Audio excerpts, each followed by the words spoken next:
with humility and clarity of purpose to make our nation safer, stronger, and freer. I firmly believe the American people must entrust this office to someone who understands that whoever holds it is a servant, not the master. Someone who will commit to that service with honor and decency. Our next president will lead an extraordinary country whose people have always made the improbable possible, in big ways and small. Every day, Americans test the boundaries of freedom and achieve more than what they could have ever dreamed. But over the last 7 years, our nation's bright light has become little more than a flicker. We have retreated from the world stage. The American values that have brought peace and opportunity are fading. That is not the America we know and love. America is a country that thinks big, acts boldly, and leads without apology. It will be up to the next president to restore that kind of leadership. I'm proud of the campaign that we've run to unify our country and to advocate conservative solutions that would give more Americans the opportunity to rise up and reach their God-given potential. But the people of Iowa and New Hampshire and South Carolina have spoken, and I really respect their decision. So tonight, I am suspending my campaign. Yeah.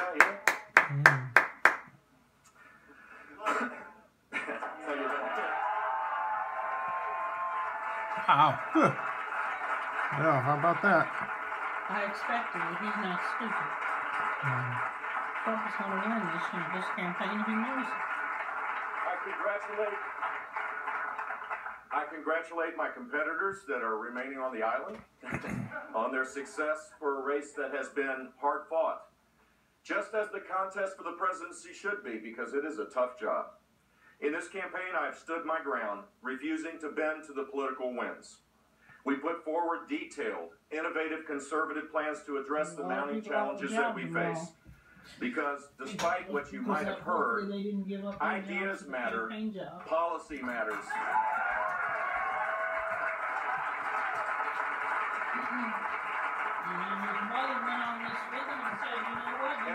Mom, I'm recording. That these ideas that we've laid out will serve as a blueprint for a generation of conservative leaders at every level of government so that we can take back our country. We laid out plans on everything from reforming our tax and regulatory system, to reviving our economy, to rebuilding our military, and to fixing the VA once and for all.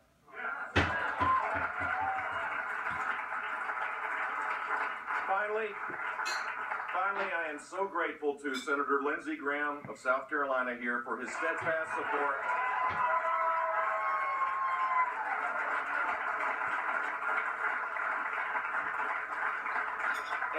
And his amazing humor.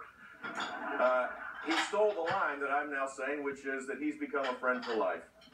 I thank all of the Jeb alumni, many of them are here, that have been going door to door all across the country, who have put their lives on hold for this cause. And I want to thank my mom and brother who came here to South Carolina. America truly loves them and respects them, and so do I.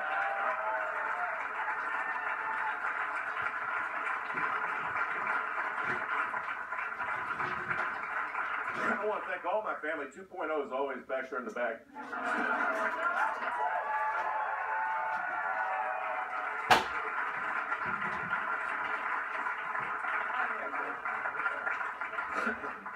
And to my dad, who has served as an inspiration to me. He's the greatest man alive, and continues to do that.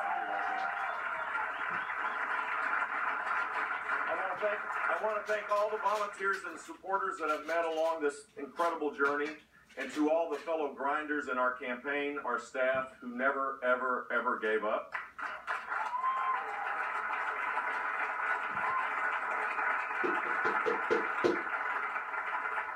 I've had an incredible life, and for me, public service has been the highlight of that life. But no matter what the future holds, here's the greatest safety landing, if you can imagine. Tonight I'm going to sleep with the best friend I have and the love of my life.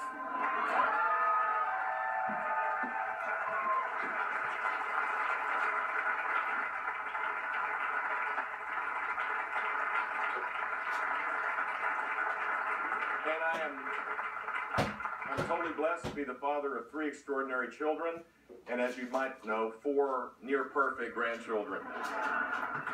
And I'll be blessed to say that I'm living in the greatest country the world has ever known. I remain optimistic, and with the right kind of leadership that we all need to work to make sure happens, America's best days are ahead. With strong conservative leadership, Republicans can win the White House, and we can get back to being in the verge of having the greatest time to be alive. And that's what I honestly believe, and I know you do as well. I look forward to working you to make that dream come true. I will do it as a private citizen, just as you are. Thank you for the opportunity to run for the greatest office on the face of the earth. I love you all. God bless you. Well, there you have it, folks.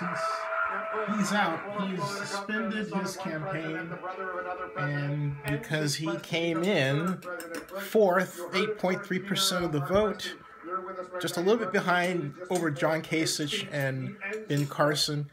But the bottom line is he could not capture those who are new to voting, because the last time Jeb Bush was in office was 2007. That was January. And people don't know him now. This is 2016, right, Ma? So he's also not tapped into the angry white male voter. That's the other thing. He's a nice person from a different time in politics, a time I prefer to now that pushes a racist like Trump over, but I digress. But look, Jeb Bush is out. More later.